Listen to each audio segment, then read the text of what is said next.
How's it going? Better days. Bitcoin's nice. Bitcoin is looking great. Yeah, it's looking real good. It's breaking out of that bear. Yep. But could it be a bull trap? Dun, dun, dun. It could most certainly be a bull trap. We were talking earlier. I said if this is the bull trap where it goes, it went from what, 6 to it's at 82 or something. Yep. If it just plummeted down to like 4 right now, 2, you're getting institutional investors are dead. There's gonna be people jumping off bridges. It's gonna be crazy. I'll be one of them. But that'll be the time to get in. That'll be the time. So yeah, no, I'm definitely looking forward to this bull returning. I think he's standing right next to the gate. The clown's getting ready to open up. The rodeo clown's getting ready to unleash the bulls. I think so. By the way, this is not to be taken as investment advice. No. This is strictly just for entertainment purposes. Obviously.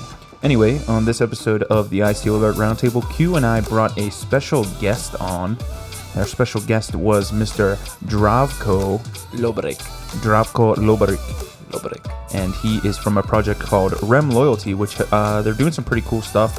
They got some big name partners, which I didn't even know about all of the details of that until we brought him on. Yeah, I mean, loyalty rewards, I didn't see as being like something that the blockchain could completely solve. But after hearing what he had to say, I'm looking forward to downloading that app, to be honest. Yeah, I'm looking forward to it as well. So, the roundtable is all about kind of talking about news and current events and bringing in different perspectives on ICOs and things like that. So, in this interview, we do talk to him about REM Loyalty, but we kind of directed the conversation away from that a little bit and talked about more roundtable stuff. So it should be what you're used to hearing out there if you're a fan of the ICO Alert Roundtable, just with a different twist this time. Yep, exactly. Do we have any comments last time? Oh, we did have one comment that we want to bring up before we bring on Zdravko. Which is it? It was actually on SoundCloud, so we got pretty deep into the episode last week. No. And you were talking about how no one listens to the episodes this late in the game, or I said that, and somebody on SoundCloud actually came through and commented, let me give this person a shout out because they're clearly a very dedicated fan of ours. And as always, if you guys want to drop a comment on YouTube, something you'd like for us to talk about, we're definitely willing to give it a look, as long as it's not like a blatant send us ether scam. And send me ether. Right? Yeah, send us ether.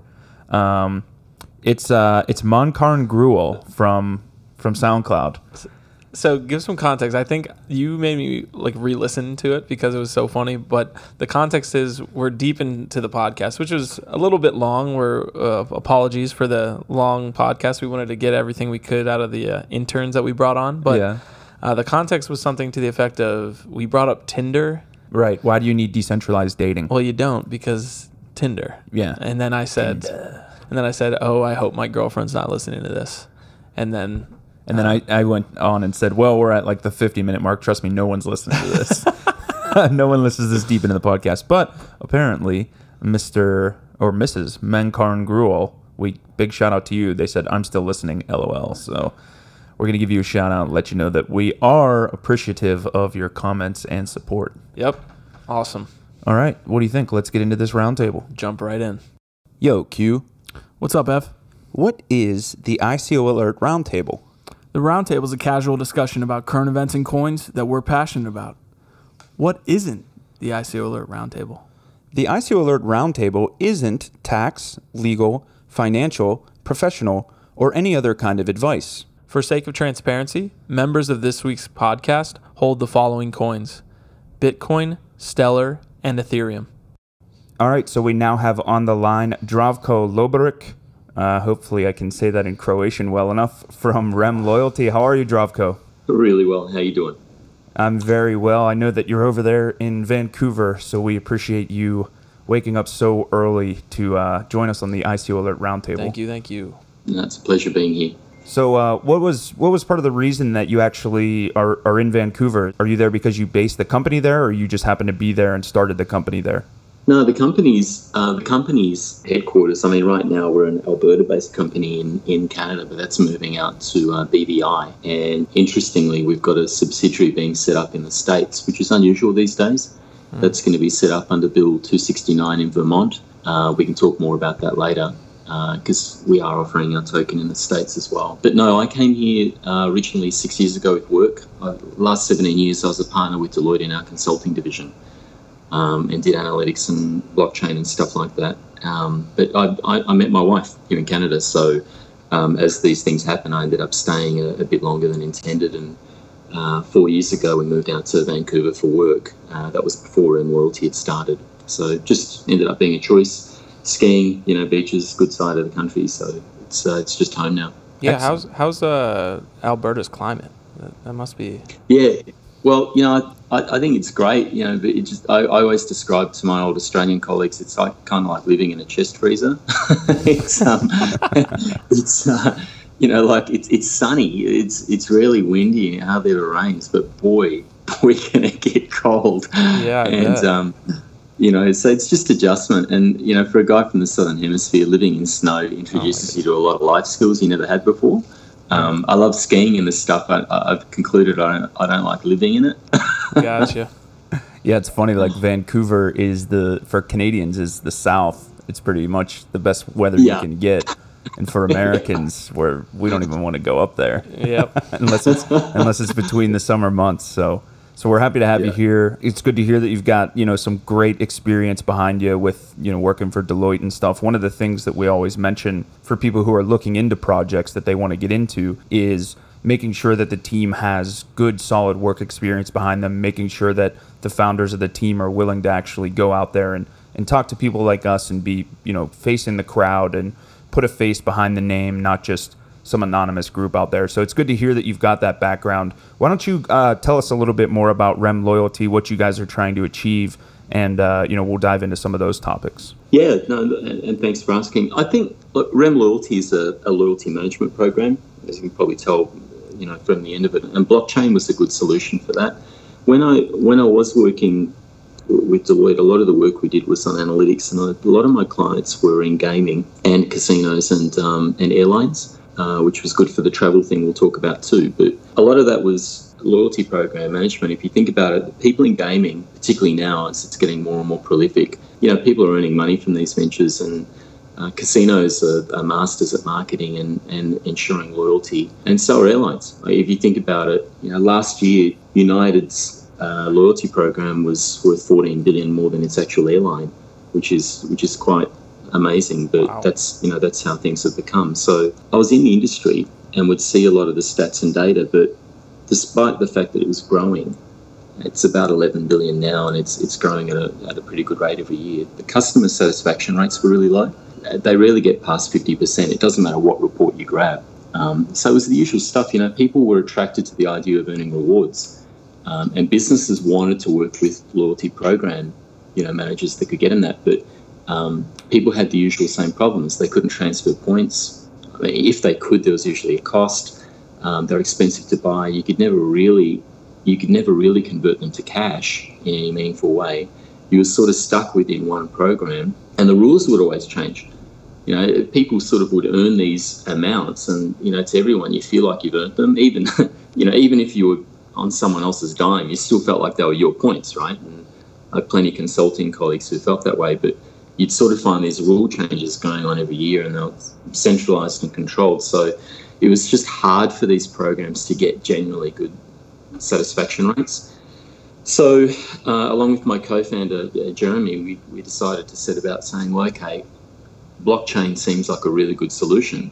If we can get a loyalty program running on this, it should solve a lot of the problems. The question really became what protocol to use, like which platform was the right one. So that was the background, and then we had the perspective from businesses as well, like dealing with loyalty programs. What were their problems?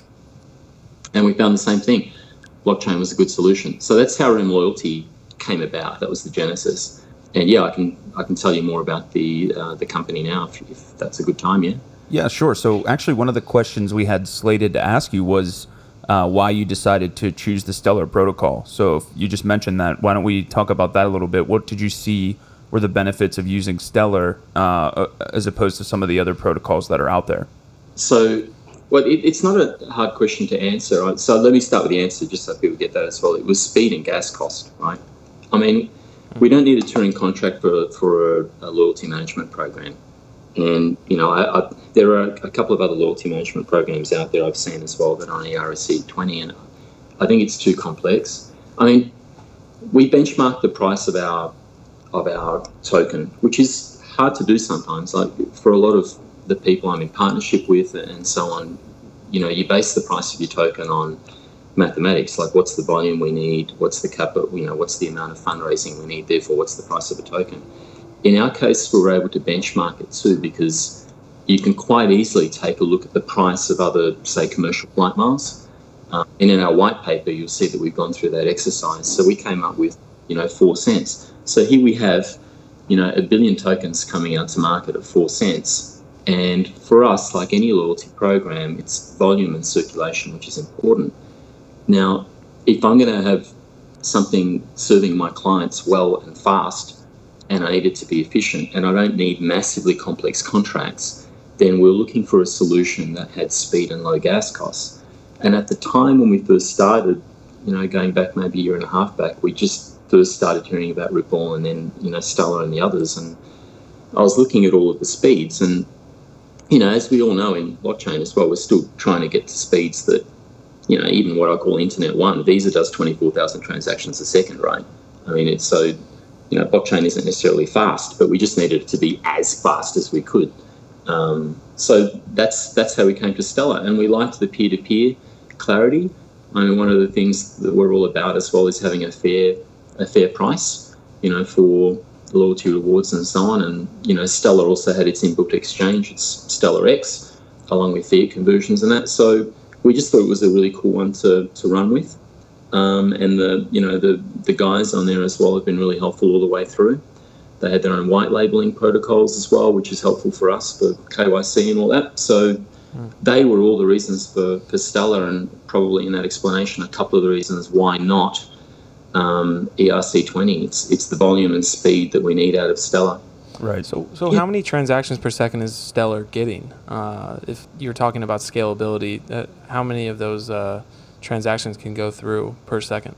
Yeah, well, so we've asked our guys as well. It's it's in the milliseconds. So I've seen various studies, and it depends. But as long as we're in the milliseconds, we're happy with that. And there's a variety I could cite. I've seen some that are looking in the tens of thousands, and some will argue that they quite haven't seen that yet, and all the rest. But I'm comfortable with the choice that we've made. Like anyone, when we go out and we start, we're going to keep a close eye on our exchange and how fast things are working for our clients and so on, and we'll respond accordingly. But yeah, I think it's looking pretty decent. Yeah, I'm glad you guys are giving that a fair shake. I'm glad you're thinking about that before the token sale, after the token sale, because a lot of these projects that are building on Ethereum, they're going to need, like you said, a ton of transactions per second to have any sort of usability in mass adoption. And yeah. I think what they're doing is they're pushing it out. They're saying, by 2019 we'll be able to, hypothetically have more transactions per second on Ethereum. But I'm not too sure that sharding and all the things that they're talking about is going to come to pass as quickly as they think it is. So it's awesome that you guys are thinking about that ahead of time instead of saying, hey, let's just build on Ethereum because everyone else is doing it. Yeah, that's an interesting point, because we just listed on, I do them a disservice, it's one of the ICO listings in Tokyo, and they've got 300,000 followers. And I was looking through all the projects. We're the only one that isn't ERC20. Wow. That's a lot. So, yeah, I know. And so you worry. I mean, you worry also as the business owner. You think, oh, heck, is that bad for marketing? Because naturally, you want to go with that because everyone knows it. But we were at the Tokyo cryptocurrency event recently, and the Stellar was getting quite a lot of attention. Everyone was interested, and everyone knew about it. And I think recently when IBM launched its, I think it's Verde or whatever, that, once you've got companies like that going on it, I think that's good for everyone. We're trying to team with other crypto companies too, because we're a loyalty program. And so naturally we take a look at a few that are built on Stellar because it's relatively easier. But there's a fair few coming out every month, and that's good to see. Yeah, there's been a lot of good news about Stellar lately, so maybe it's good timing for you to be doing some promotional stuff for the REM Loyalty brand itself, because there was the IBM news, and then the potential to be listed on Coinbase also came out, and then turned out that Stellar was the only cryptocurrency that's Sharia law compliant, which came out by whoever is in charge of that kind of stuff. So it's all interesting, good news. It's interesting stuff. So I guess one of the things as long as we have Bitcoin keeps going up in value as well, then everything's good. Right. Yeah, today was a good morning. Yeah. It's been on a little bull run lately, so that's awesome for everyone. One day at a time. Right. So I wanted to ask you maybe more about REM Loyalty as far as like what the user experience would be. So could you walk me through, what's a person who maybe travels around the world or travels around the U.S., maybe they're a business person, they fly a lot, they stay in a lot of hotels. How can they use it? What's the interface going to be? And then who are you guys partnered with that they can sort of interact with to earn points and collect points together? Okay, yeah, no, that's good, and that's something we're proud of. But and I think there's two channels. The first channel is the one you're asking about. So what's the user experience for a consumer who's got a reward point and how do they earn them? And then the second channel we might come to later is from a business perspective.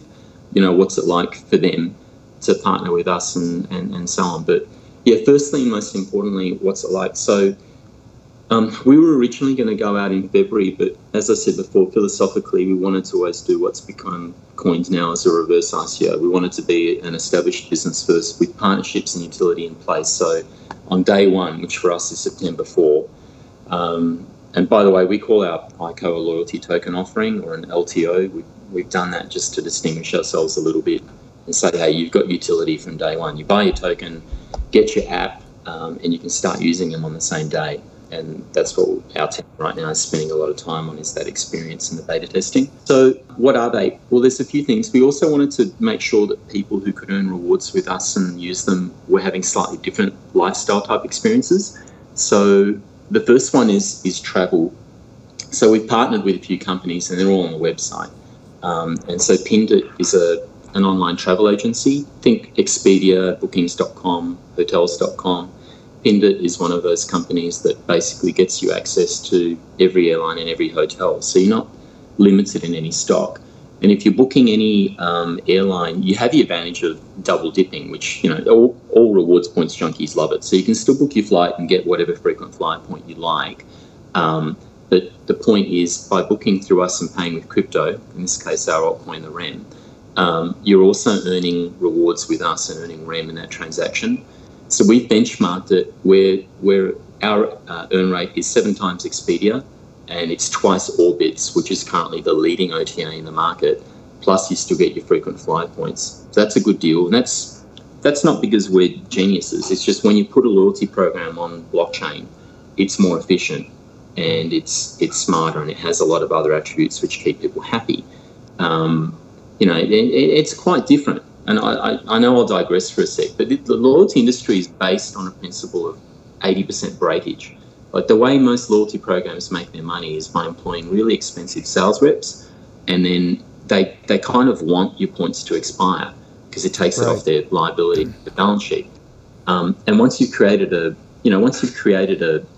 token, well, they don't expire. You'll expire before your token does. So, at the end of the day, we have to be efficient, right? And so the way we run the business is obviously it's going to go for volume, but it's efficient. We're marketing to our crypto community, the 50 million people out there that have got cryptocurrency and businesses that want access to that.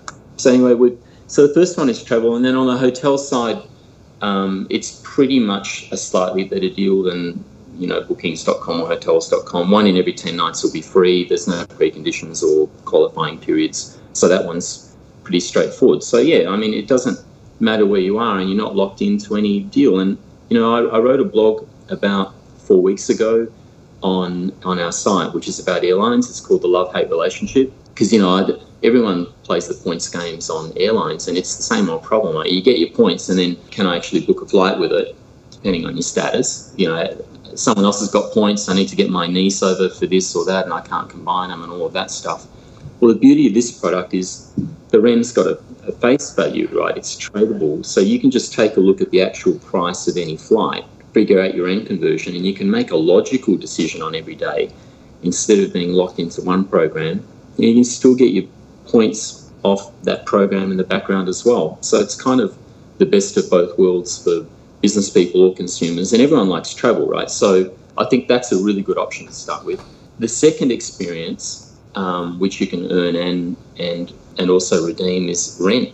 So this is probably the one. It's not as sexy as airlines and travel because it's rent, right? But this is fascinating. So think about this: if you combined airline spending or travel, gas or petrol, depending on where people are in the world listening to this, retail and groceries, they're the four most popular loyalty programs, right? Those four categories. If you combined all four of them, and once you've done that, if you multiplied by 3.5, that's how much is spent on rent every month. Now, that's straight from US spend statistics, but it will generally apply to any sort of, first world economy. I mean, you think about it, anyone on the phone right now in San Fran or DC or Hawaii or anything like that knows full well that they're probably paying $2,500 a month in rent. They're saying, yes, of course I spend. So one of the things we were looking for was, what's that really big game changer where we can just earn, for our clients, a volume of rewards that isn't duplicated anywhere.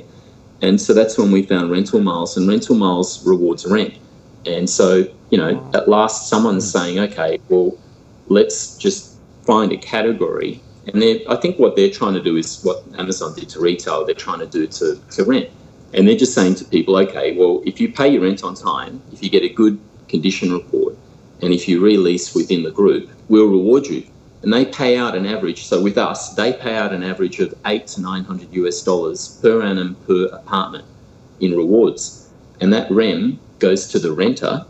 And here's the best part of all. If you're a renter and you're in a rental miles property, you're not spending an extra cent. That business has made a decision to chase 2% of the North American rental market. That's 250,000 properties under management. And that's their model, right? So they're spending money with us, REM Loyalty, which is fantastic. They're giving it to renters, which is great. And the renter, so you can have access to the biggest reward category that currently doesn't even exist. Yeah. And you're not spending any extra money. So, it's hard to not get excited. And then they've also got an incentive for people to hold certain amounts of REM for a while, and they make the damage deposit go away. So that's a good category. And then the last one we've partnered with, we added one yesterday. StubHub's just joined our family yesterday. We just put that in an announcement. Yep. So now you've got entertainment and concerts and all that stuff. But Uber is our last partner. So Uber's fully integrated as well. And what we found is, when you're talking about, renters and, big cities and stuff, and people who like to travel, well, one of the other trends is people aren't buying cars so much anymore, and ride sharing's a big one. So about 3 months ago, we finalised our partnership with them, and that's all fully integrated. So the UX for a consumer, on day one, you download the app. Once you've identified yourself, and that's a once-off, you can just start redeeming and earning through all these partners.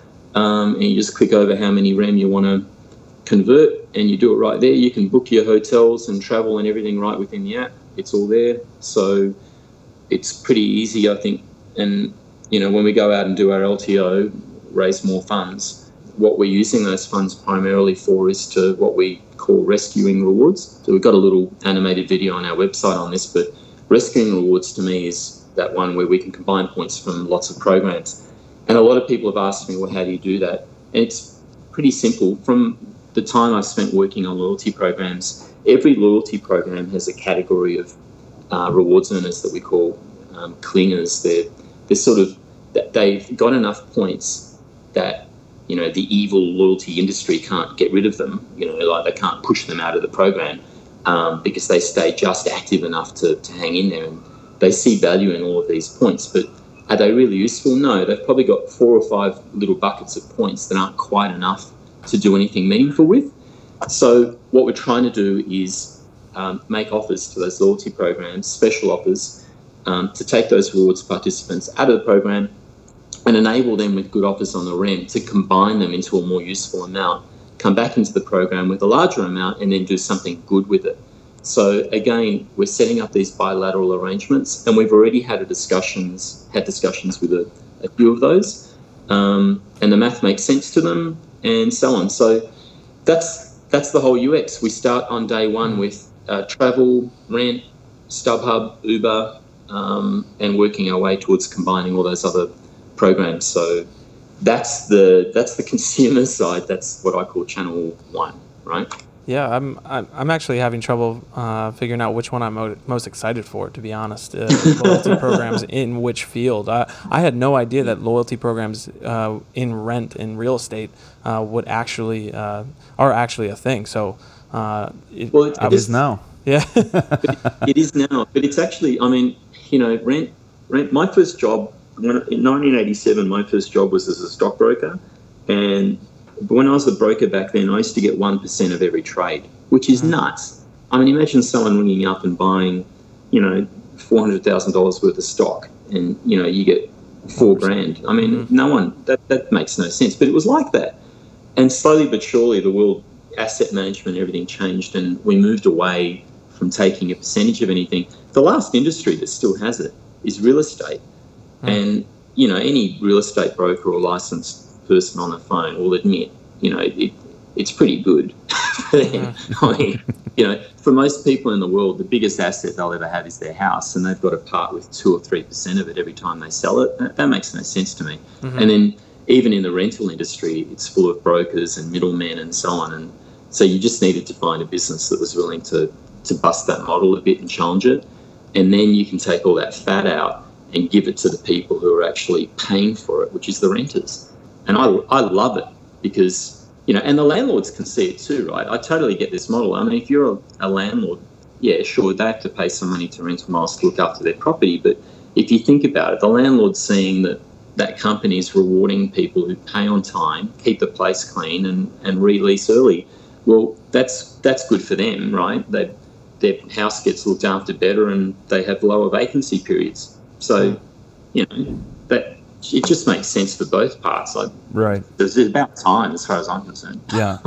You guys have an interesting, not only some innovative ideas, but you've got a really impressive Rolodex of partners there. So that's awesome to hear. I guess I just have sort of one more question then on the user UX side of things. So if these people they've downloaded the app, they're traveling or they're renting hotels or whatever, are they able to pay in cash and then they receive REM Loyalty back as their reward, or do they have to convert first into REM Loyalty tokens and then pay through the REM Loyalty platform? Yeah, we pay through REM. So what you'll do, though, just to maintain transparency, users can see the prices of flight service in 5 different currencies. So, you know, your usual big ones, and then you can just do a good comparison to the normal values, and then for transparency, you can see what that converts to into the REM. So, but no, I mean, we want to, you know, use our own product. And will you have some sort of cash, like fiat to REM conversion built into the app? Yep, well, we've got that as well because of the Loborec exchange. We're on that. That's a peer-to-peer exchange from day one. We put out on our site as well all of the currencies. There's 26, I think, currently available. If it's not 26, it's 25. And all of your majors are there, and quite a lot of Asian currencies as well, which is important to us. I mean, as of today, we've got 2 permanent staff in Japan, and we have 2 permanent staff in Seoul. So that's Marty and Kyoko in Tokyo, and Spencer and Jessica in Seoul. And they're big markets for us. So there's a variety of currencies there, and it's all peer-to-peer. Wow. Excellent. So Zdravko, I'm trying to download your app. Where would I go to actually, as a user, start to become a REM Loyalty user? Yeah, you will be able to download the app. It's due in mid-August, so it's 2 weeks away. Awesome. When I said it before, we're going through our UX and beta testing right now. Gotcha. So originally we were going to release in, I think it was June 26th. And so the reason we pushed out the date was because we've always said day one, you have to be able to do everything. We don't want a gap between the purchase and the use. So Google Play and Apple Play, it'll all be there, and it's due, I think it's the 18th of August. Excellent. Well, we're looking forward to that date. So what was the exact date again, just for people listening? 18 August is the date. August 18th. We're keeping everyone up to date on Telegram Nice. and all the usual. Nice. Well, I'm sure our audience will look forward to looking for that. Was that going to be available both on Google Play and iOS? Yeah, for sure. Very nice. So I guess changing gears a little bit here, just to make it more roundtable-esque, you know, we wanted to talk to you sort of more about your predictions, like, of the overall market. Zach and I like to talk a lot about how we think crypto is going on a bull run, or we're feeling the despair of the bear market. And as of this recording on Tuesday, we're starting to see Bitcoin climb up a little bit, and we're seeing the market kind of turn around. Maybe not alt so much as just, Bitcoin. Obviously, Stellar's had some green days. So what are your thoughts overall on the market, and what do you see happening in the market overall as we push forward into the third quarter and the end of the year for 2018? Yeah, so a little crystal ball gazing and what's going on. I mean, like anyone, you feel more positive when you see some good news and all the rest. But I think there's a couple of trends that are going on. I mean, we've all seen the data now with ICOs and who's funding them in the States, and there's more private and less availability for your average person involved. So I think that's a disturbing trend to me. The whole reason that we're raising this way as well was to allow the community to get involved and back our projects, and we all feel like we're part of the community, right? That was important. So I don't particularly like that trend. And then so the question is, well, how do you reverse that?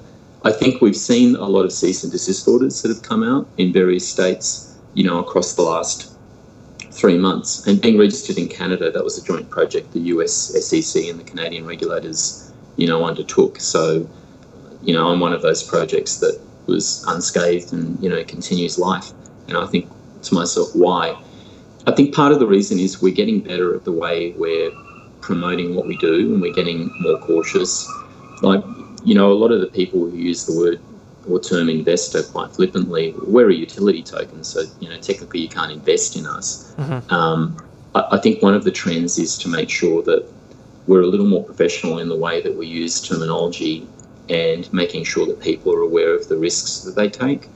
I was at a conference in Bristol about 5 weeks ago, and I was kind of the old guy in the room, and I was going on and on about reverse ICOs. And Bristol's a really cool town. The reason I say I was the old guy in the room was, there's a couple of universities there near Bristol, and I hadn't been there before. The town is so full of energy and has such a good vibe about it in this historic setting. It's just awesome. But, there's about 20 of us had done our presenting on stage, and I had the question asked of me, why are you so fixated on reverse ICOs? And I said, well, the traditional way of moving forward is you price a token, you go out to market, you raise the money, and then sometime after that you create a business, right? And it's not the headline, right? I know occasionally there's one or two bad actors out there, but the thing that goes wrong is usually beyond our control. Your partner might go through a divorce, or your tech might not do quite what you wanted it to, or your bank might freeze your funds because they just suddenly changed their policy about how they feel about crypto. Or, you might find that you've got 100 competitors that you never even heard of. And blockchain's like that, right? The more you look, the more of us there are. So, for a lot of good reasons, the business just doesn't work out, and it's not you. It's out of your sphere of influence. So I think increasingly, and part of me hopes that increasingly people are looking for exciting opportunities, but are less risky and have more of a business to them, whether you call them a reverse ICO or not, but have a bit more of a business to them and fungible, actual usable elements to it from day one, or real close to that, as opposed to waiting. Because, when we go right back to how everything was developed and irrefutable transactions, we use this term trustless, right? Well, the ultimate irony is, you're meant to part with money and give it to someone you've never met before on the other side of the planet, so that you can end up in a trustless state. But the irony is that first part, part has a lot of trust in it, right? So, it's not lost on me. So I'm thinking, one of the trends overall, long-winded answer, one of the trends overall is the de-risking, the improved professionalism of the way we present, and the closer we're getting towards, working with regulators and the community just to protect consumer rights.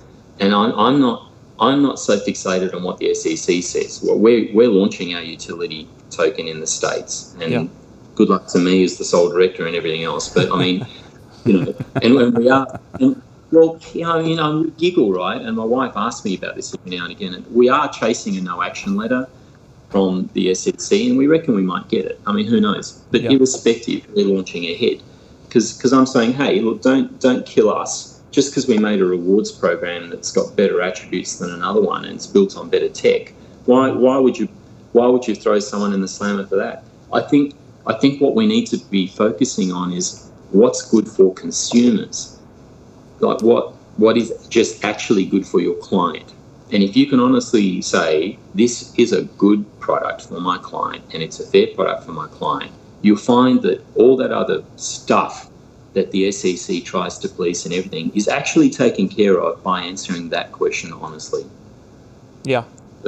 And I would hope that they were very sincere in that want to protect the consumer, but part of me almost feels like, and this is a conspiracy theory part of me, that people that, just like the taxi service, when Uber first came around, they did everything in their power, even though it was a better user experience. The taxi service did everything in their power to make sure, and it still goes on today, to make sure Uber doesn't gain power in certain large cities.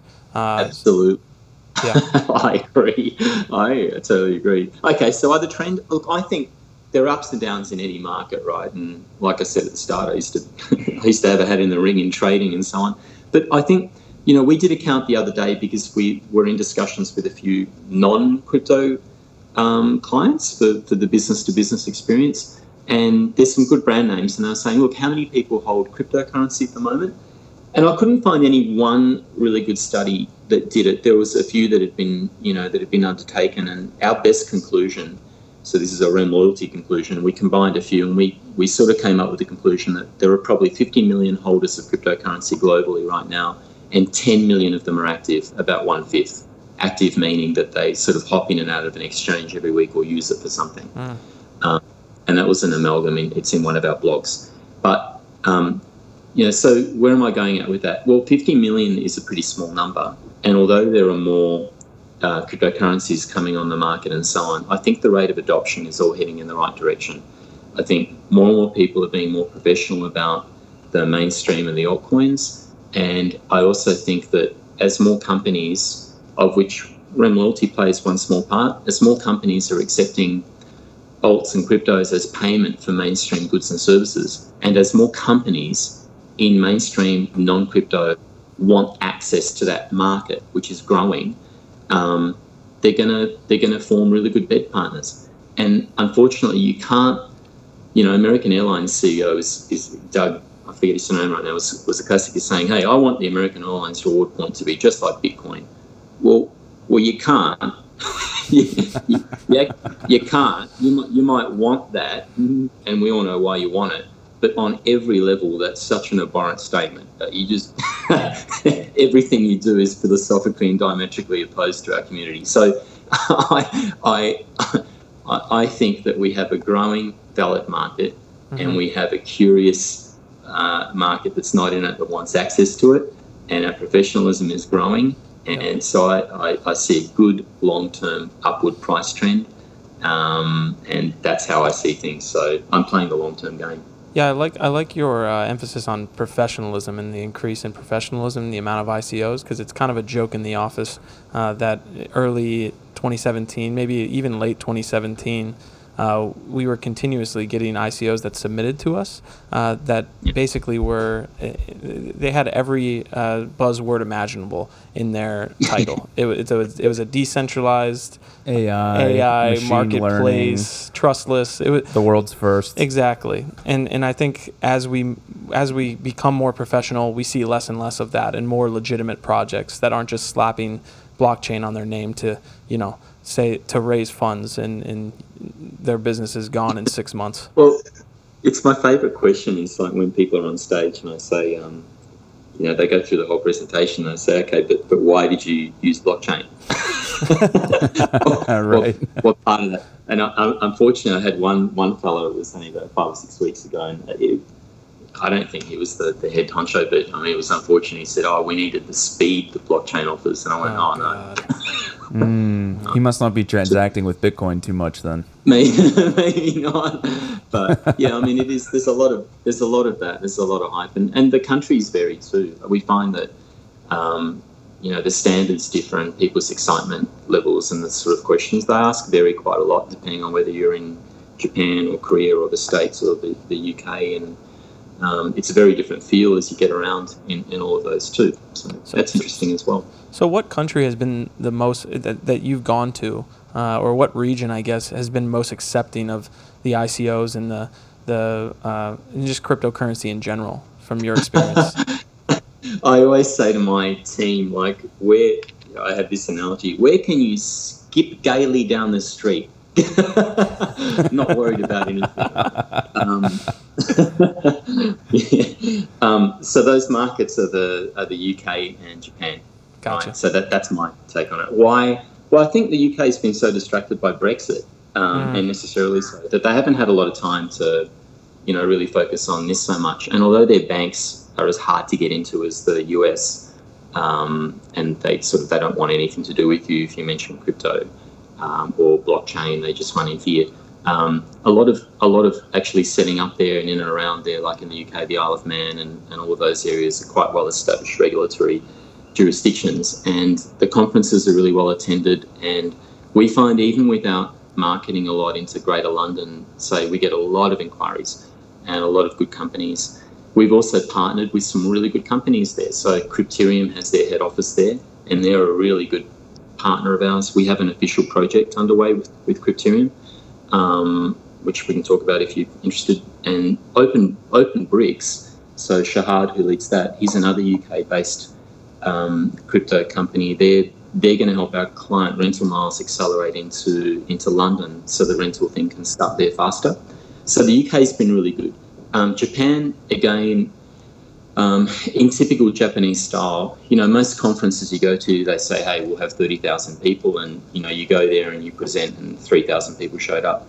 Japan is a classic. They said, we will get 10,000 people at this conference, and by the end of day 2, 10,083 people had showed up. Right? Yeah. And they're all very, but really good. I mean, they were in this, obviously, given the genesis of where we came from. They've been in this a long time. They still hold twice as much Bitcoin as the States. Not in population number, but just Bitcoin, right?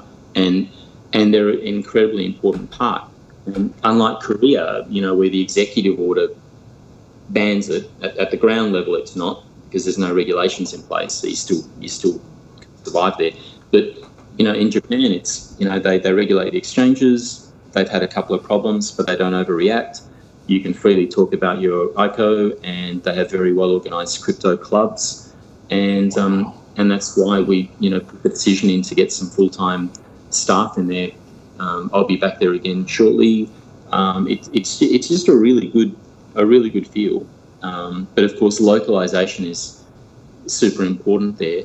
But it's been open arms. We had a really good discussion with Sony, because they're talking about loyalty alignment with their games platforms for their subscription subscription PlayStation.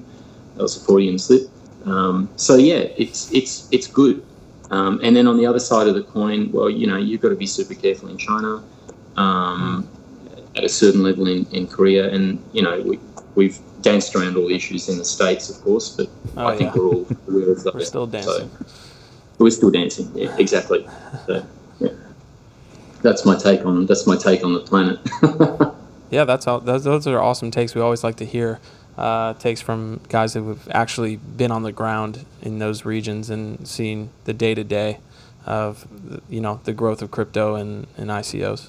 Yeah, and it sounds like you've been through the ringer, so it's good for our listeners out there to hear things from your perspective. And like I said, kind of at the beginning, we like projects where the owner of the project isn't afraid to go out there and show his face, and obviously, you're taking a lot of responsibility on your shoulders, so we appreciate that. Yep. And if there's anything else you want to plug away at, feel free. And if not, then we'll go ahead and wrap this up.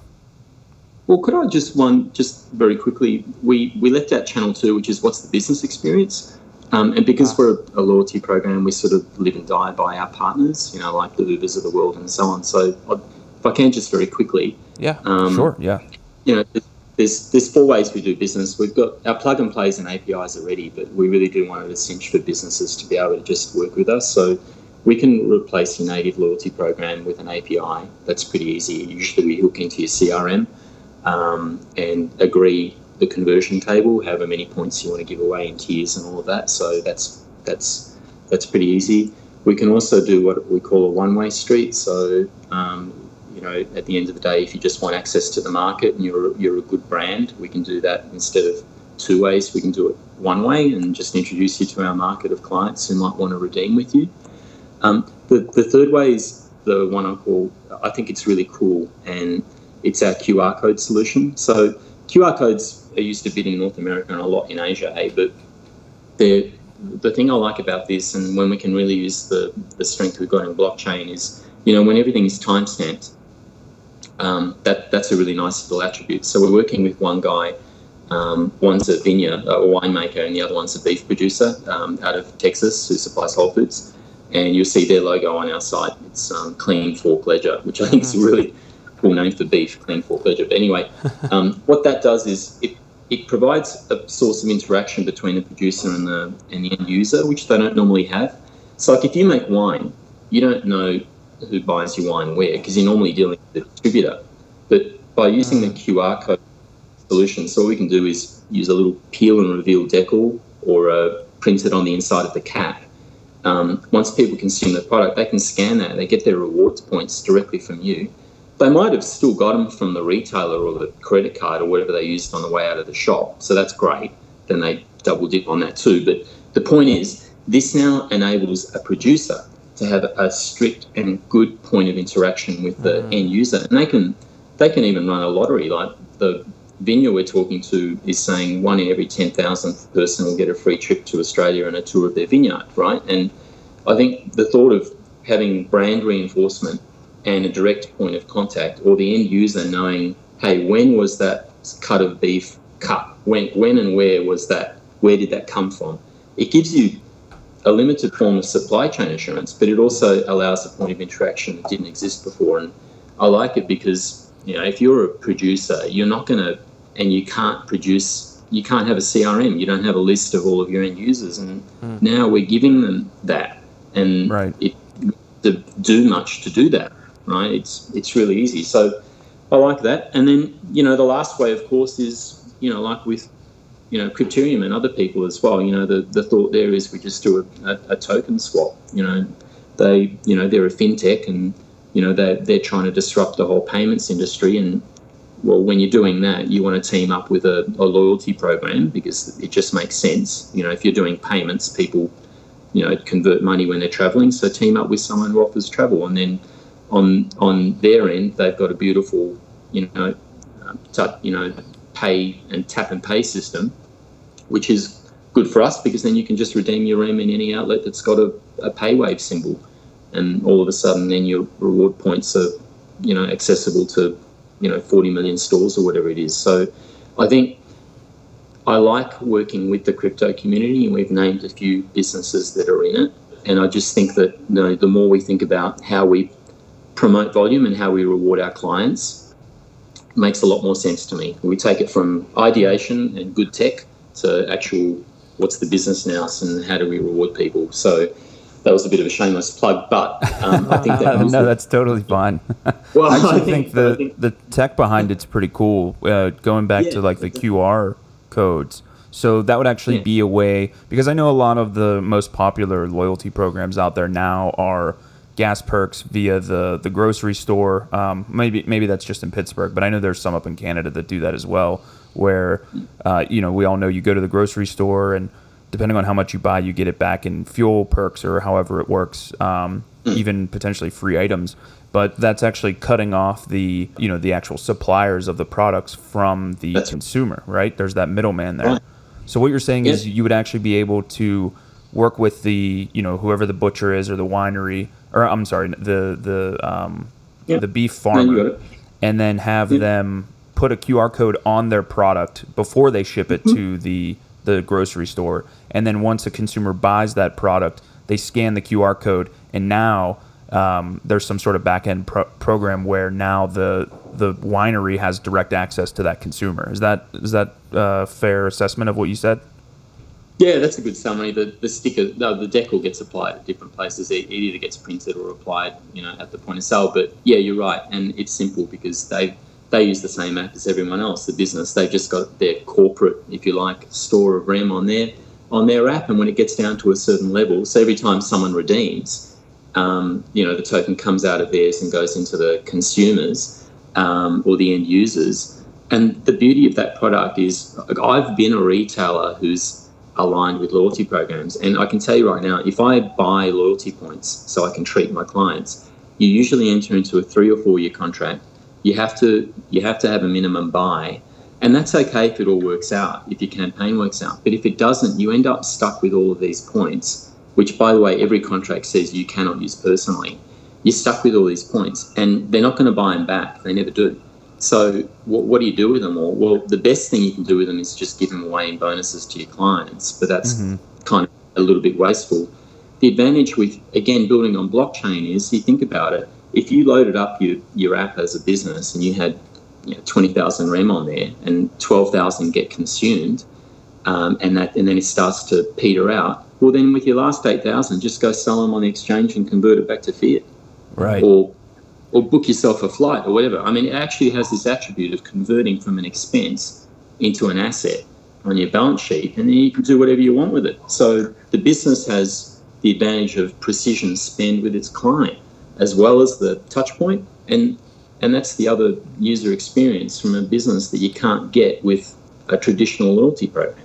And I like that because, you don't have to buy a whole heap of them. You can just buy them as you need them from us, an exchange or whatever. And you might honestly have a whole segment of users who are just, they don't even redeem their REM for any travel or rent expense. They just flip it into Bitcoin. They're just Bitcoin enthusiasts, or they love crypto, and they're just users on your platform who just want to acquire more crypto. Yeah. I mean, it's up to people what of course, so whatever they choose to do with it. I mean, eventually that token's going to find its way back to us and will be redeemed for something. But absolutely. This seems like a big lie that's swept under the rug, that these businesses, that there's this much breakage, that people are, not being able to redeem any of the points that the, companies are advertising that they're giving the users. Like, you said something. What was the percentage? I mean, that's insane. It's as high as 80. So I'll tell you why, and thanks for asking about this. I was really scared about writing one of my blogs because I thought it would be the most boring blog in the whole world, and it's called IFRS 15, Why is no one talking about this? Yeah. And IFRS 15 is short for International Financial Reporting Standard 15. So the 1st of January this year, it became mandatory for every loyalty program to whatever part of their dollar is associated with a redeemable reward has to be deferred and put onto their liabilities. And I'm not going to take up all day explaining this, but I mean, it really hurts some businesses. Businesses with a really small bottom line, like airlines, it really hurts them. So what they want to do is they want these to expire as quickly as they can if you're not using them, so the CFO can improve their balance sheet. And there's a couple of case studies in our white paper on how profitable this is for them to do. But yeah, at 50 to 80% is not uncommon. And, we cited a study just in our last blog. It's called Airlines Love-Hate Relationship. So the average devaluation of loyalty points year on year in the US in the last 12 months, we took a basket of all of them. Delta did quite well, but the others were sort of average. But the average devaluation was 16.4% in 12 months. And you think, well, wow, I mean, imagine that's 1/6. I've got some loyalty points tucked away because I'm trying to fly all over the planet now and speak to people and, just use these things when my program becomes live. But you think, well, I don't want to have something that I thought was worth X, and then 12 months later it's worth 0.84X. It's not right. Mm-hmm. And so by lowering the value, or by shortening the period you've got where you can stay active and have the points, they're the games that are played to promote breakage, and get on with their programs. And they've got a big incentive to do it. Like I said, it's happening now in Canada with Aeroplan. Aeroplan used to have Air Canada, and they lost Air Canada a year and a half ago. Why? Well, Air Canada looked at the market capitalization of American Airlines and United and thought, hey, their loyalty programs are worth more than their airline, and we've outsourced this. Why don't we take it back? Yeah. So they've worked out that if they can play this loyalty program game, they can build a company that's worth more than their airline. And what we're saying is, well, hang on, there's a couple of things wrong with that, so let's just try to do it a different way. Wow. Yeah, that's great. That's excellent. So I think that's it then for us, Zdravko. If you, again, we really appreciate you coming on and talking about it. We love getting the perspective from people in the thick of things, in the trenches. So, we wish you the best of luck. Once again, the program is called REM Loyalty. If you want to go ahead and say what's your social media plugs or your URL for people to go and find the project, go ahead. Yeah, no, thanks. It's REM Loyalty, so that's REM for Mary Loyalty, and everything's on there and it's in a few languages. But if anyone listening to this wants to shoot me an email or ask a question, just do. It's really easy. So I'm Z, or Z, just the letter Z, if you're in the States, at remloyalty.com. Drop me a note. I'd love to hear from you and get your comments. Awesome. Well, we appreciate you being on the podcast. This has been a great conversation, man. I learned a lot about loyalty rewards, and I'm definitely going to download that application in mid-August for sure. Thanks for that. Thanks, guys. It's been really good speaking with you. Excellent.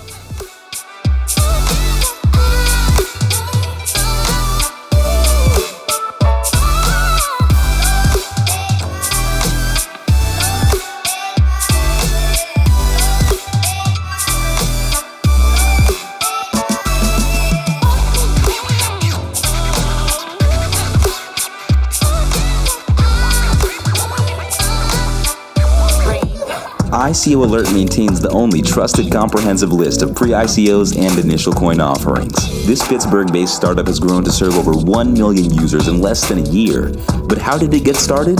Well, at first, the company was just an online tool for two brothers, Mike and Rob Finch, to keep a calendar of their favorite ICOs. After just a few months, the team has grown to over 14 team members and produced hundreds of ICO reports. These in-depth reports feature exclusive interviews and offer insight into past, active, and future ICOs. Head on over to ICOalert.com, meet the team, and use their game-changing My Portfolio function. Track your favorite blockchain projects. Become your own venture capitalist. Only at ICOalert.com.